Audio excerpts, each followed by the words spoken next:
আসসালামু আলাইকুম। সংবাদে আপনাদের সবাইকে স্বাগত জানাচ্ছি। আমি ফিরোজ তোহা। শুরুতেই সংবাদ শিরোনাম। বাংলাদেশের সর্বশেষ গুরুত্বপূর্ণ আপডেট সংবাদে আপনাকে স্বাগত। শুরুতেই সংবাদ শিরোনাম, পরে বিস্তারিত।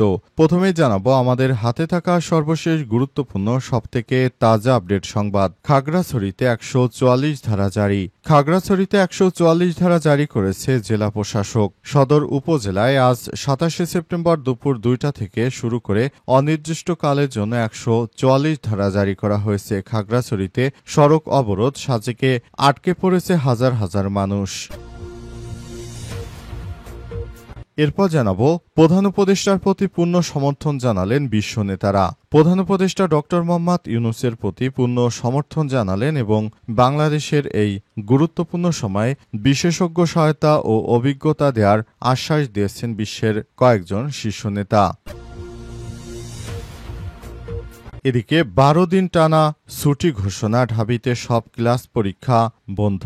দুর্গাপূজা, বিজয়া দশমী, ফাতেহা ইজতেমা, প্রবারণা পূর্ণিমা, লক্ষ্মী পূজা উপলক্ষে 12 দিনের ছুটিতে যাচ্ছে ঢাকা বিশ্ববিদ্যালয়। এ সময় ক্লাস ও পরীক্ষা সবই বন্ধ রাখার সিদ্ধান্ত নিয়েছে সরকার। আজ জরুরি ঘোষণায় বিষয়টি নিশ্চিত করা হয়েছে। এবারে জানাবো জাতীয় পার্টির চেয়ারম্যান দাবি করার কোনো অধিকার জিএম কাদেরের নেই।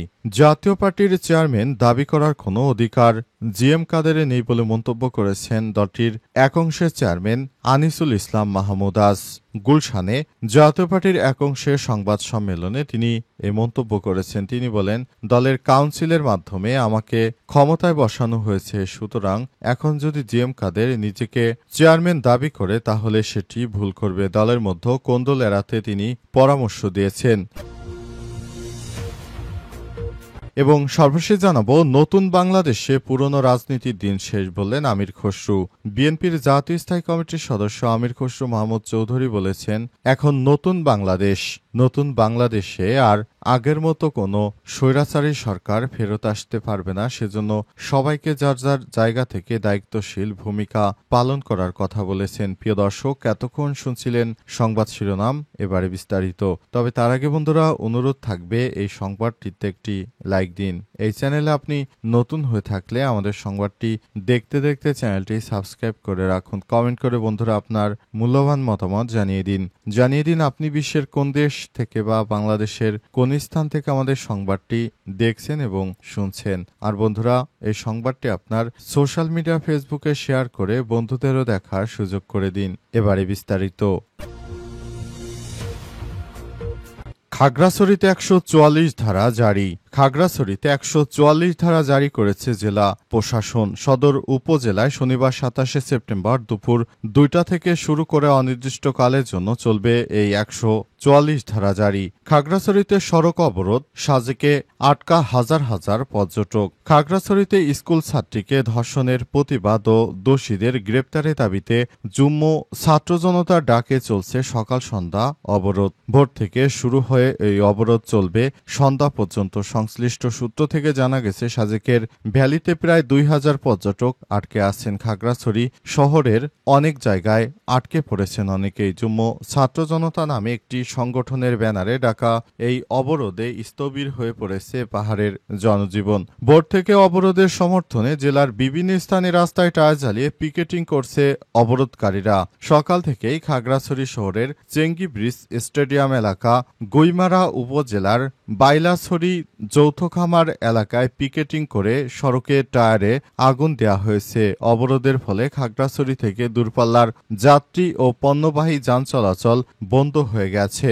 অবস্থায় সেখানে থমথমে অবস্থা বিরাজ করছে প্রশাসনের পক্ষ থেকে। তাই সবকিছু নিয়ন্ত্রণে আনার জন্য 144 ধারা জারি করা হয়েছে। গতকাল সেনাবাহিনীর গাড়িতে হামলা চালিয়েছে এসব পাহাড়ি জনগোষ্ঠীর লোকজন। এই ঘটনায় পুরো এলাকা থমথমে অবস্থা বিরাজ করছে। প্রধান উপদেষ্টার প্রতি পূর্ণ সমর্থন জানালেন বিশ্ব নেতারা। প্রধান উপদেষ্টা অধ্যাপক ডক্টর মোহাম্মদ ইউনূসের প্রতি পূর্ণ সমর্থন জানিয়েছেন বাংলাদেশে গুরুত্বপূর্ণ সময়ে বিশেষজ্ঞ সহায়তা ও অভিজ্ঞতা দেওয়ার আশ্বাস দিয়েছেন বিশ্বের কয়েকজন শীর্ষ রাজনীতিবিদ এবং বিশ্ব নেতারা। তারা জানিয়েছেন অন্তর্বর্তীকালীন সরকারের প্রধান উপদেষ্টা প্রফেসর ডক্টর মোহাম্মদ ইউনূসের সরকার বাংলাদেশটাকে ভালো অবস্থানে নিয়ে যাওয়ার জন্য তিনি সব সময় কাজ করছেন। অন্তর্বর্তীকালীন সরকারের প্রধান উপদেষ্টা প্রফেসর ডক্টর মোহাম্মদ ইউনূসের সরকার নতুন বাংলাদেশ গড়ার জন্য তিনি কাজ করছেন। সেজন্য অন্তর্বর্তীকালীন সরকারের প্রধান উপদেষ্টাকে তারা সব রকমের সহায়তা দিতে প্রস্তুত। তাই সহায়তা দেওয়ার আশ্বাস দেওয়া হয়েছে। জাতিসংঘের অধিবেশনে ভাষণ দিয়েছেন আজ বাংলাদেশ মধ্যরাতে অন্তর্বর্তীকালীন সরকার তিনি জাতিসংঘে বাংলায় ভাষণ দিয়েছেন এবং বাংলাদেশকে তিনি রিপ্রেজেন্ট করেছেন। অন্তর্বর্তীকালীন সরকারের প্রধান উপদেষ্টা প্রফেসর ডক্টর মোহাম্মদ ইউনূসের সরকারকে বিশ্বের বিভিন্ন দেশ থেকে প্রতিশ্রুতি দেওয়া হয়েছে আগামী নির্বাচনে তারা বাংলাদেশের পাশে থাকবে এবং নতুন বাংলাদেশ গড়তে তারা ডক্টর ইউনূসকে সব রকমের সহায়তা করবে। নতুন বাংলাদেশ গড়তে তাই ডক্টর ইউনূসও বদ্ধপরিকর। তিনি সবাইকে একসঙ্গে নিয়ে ছাত্র জনতার আন্দোলনের মাধ্যমে যে সুযোগ পেয়েছেন সেই সুযোগকে কাজে লাগাতে চান। 12 দিনের টানা ছুটি ঘোষণা, ঢাবিতে সব ক্লাস পরীক্ষা বন্ধ। দুর্গাপূজা, বিজয়া দশমী, ফাতেহা ইয়াজতামা এবং প্রবারণা পূর্ণিমা ও লক্ষ্মী পূজা উপলক্ষে 12 দিনের ছুটিতে যাচ্ছে ঢাকা বিশ্ববিদ্যালয়। এ সময় ক্লাস পরীক্ষা সহ সবই বন্ধ থাকবে। শুক্রবার 26শে সেপ্টেম্বর ঢাকা বিশ্ববিদ্যালয় পরীক্ষা নিয়ন্ত্রক অফিসের ভারপ্রাপ্ত পরীক্ষা নিয়ন্ত্রক ডক্টর হিমাদ্রি শেখর চক্রবর্তী স্বাক্ষরিত এক বিজ্ঞপ্তিতে তথ্য জানানো হয়েছে। এতে বলা হয়েছে শিক্ষা মন্ত্রণালয়ের মাধ্যমিক ও উচ্চ শিক্ষা বিভাগ এবং বিশ্ববিদ্যালয় মঞ্জুরি কমিশনের নির্দেশনা মোতাবেক আগামী 28শে সেপ্টেম্বর থেকে 9 অক্টোবর পর্যন্ত মোট 12 দিন বিশ্ববিদ্যালয়ের সব বিভাগ, ইনস্টিটিউট এবং অভিভুক্ত কলেজের পূর্ব নির্ধারিত পরীক্ষায় স্থগিত থাকবে। স্থগিত পরীক্ষাগুলো নতুন সময়সূচি পরে জানানো হবে। অন্তর্বর্তীকালীন সরকারের পক্ষ থেকে বিশ্ববিদ্যালয়ে বেশি দিন বন্ধ দেয়া হচ্ছে, কারণ এর আগে কখনো এতদিন বন্ধ দেয়া হয়নি। এখন ঈদে পুজোতে সবকিছুতে আগের থেকে বেশি সময় বন্ধ দেয়া হয়। এজন্য যারা চাকরিজীবী রয়েছেন তারা আগে থেকে স্বতঃস্ফূর্তভাবে তারা বেশি দায়িত্ব পালন করতে পারছেন, যেটা দেশের জন্য খুবই ভালো এবং জনগণ অনেক বেশি খুশি ও হ্যাপি রয়েছে যে তারা দীর্ঘদিন বাড়িতে যেতে পারবে এবং বাড়িতে থাকতে পারবে, এলাকার মানুষের সঙ্গে সময় দিতে পারবে। জাতীয় পার্টির চেয়ারম্যান দাবি করার কোনো অধিকার নেই জিএম কাদেরের, বললেন আনিসুর রহমান। জাতীয় পার্টির চেয়ারম্যান দাবি করার কোনো অধিকার জিএম কাদেরের নেই বলে মন্তব্য করেছেন দলটির এক অংশের চেয়ারম্যান আনিসুল ইসলাম মাহমুদ। আজ গুলশানে জাতীয় পার্টির কার্যালয়ে তিনি এই কথা বলেন। তিনি বলেন, জাতীয় পার্টির চেয়ারম্যান হিসেবে বর্তমানে আমি দায়িত্ব পালন করছি।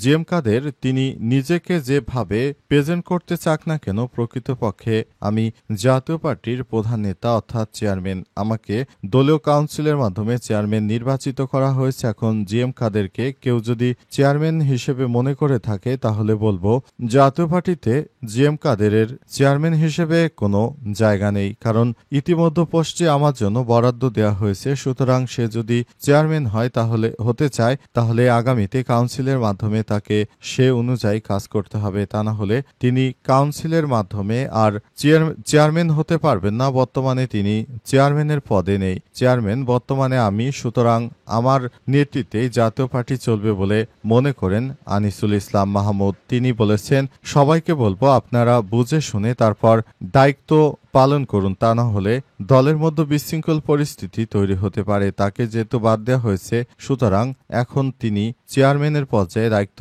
পালন করতে পারবেন না।